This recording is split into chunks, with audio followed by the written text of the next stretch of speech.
பிறகு என்ன பண்ணுங்க அப்படின்னா, குழம்பு வந்து ஒரு 10 மினிட்ஸ் கொதிக்கட்டும். அது கொதிச்சதுக்கு அப்புறமா நம்ம வந்து என்ன பண்ண போறோம்னா, நம்ம அரைச்சு வச்சத வந்து ஆட் பண்ண போறோம். பாருங்க ஆட் பண்ணியாச்சு. அது எல்லாமே நான் அதில இருக்கிறது எல்லாமே நான் வழிச்சு போட்டுட்டேன்.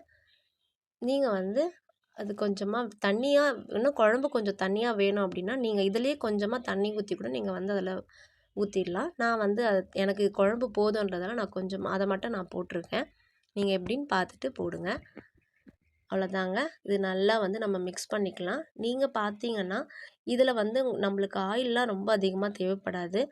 அவ்வளோதான். ஆயில் நான் இதுதான் ஊத்தியிருக்கேன். ரொம்பலாம் எக்ஸ்ட்ரா ஊத்தல. நம்ம மூடி போட்டு நம்ம வச்சிடலாங்க. அவ்வளோதான். ஒரு 20 மினிட்ஸ் கழிச்சு நம்ம ஓப்பன் பண்ணி பார்க்கலாம். ஓப்பன் பண்ணியாச்சுங்க.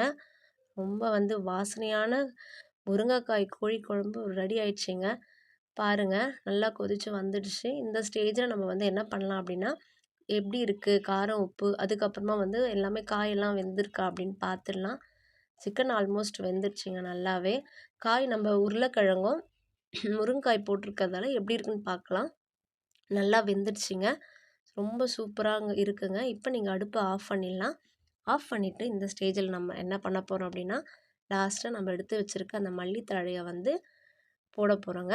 கொஞ்சமா நீங்க வந்து அத வந்து அதில போட்டுருங்க. அவ்வளோதாங்க. நம்மளுக்கு சுவையான முருங்கைக்காய் கோழிக்கறி குழம்பு ரெடி ஆயிடுச்சுங்க. இந்த மாரி நீங்க ஒரு தடவ செஞ்சு பாருங்க. ரொம்பவே டேஸ்ட்டா இருக்கும். இது வந்து பார்த்தீங்க அப்படின்னா, இப்ப நெறைய பேர் பார்த்தீங்கன்னா, வயசானவங்க வீட்ல இருக்கும்போது, சிக்கன வந்து அதிகமா எடுத்துக்க மாட்டாங்க.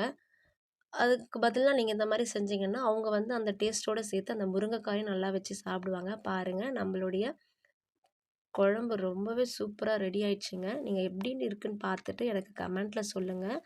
நீங்க வந்து வேற ஏதாவது டிப்ஸ் எனக்கு குடுக்கறதுனாலும் குடுங்க. தமிழ் சோலை போல சமையல் சோலையும் உங்கள் இல்லங்களில் இருக்கும்.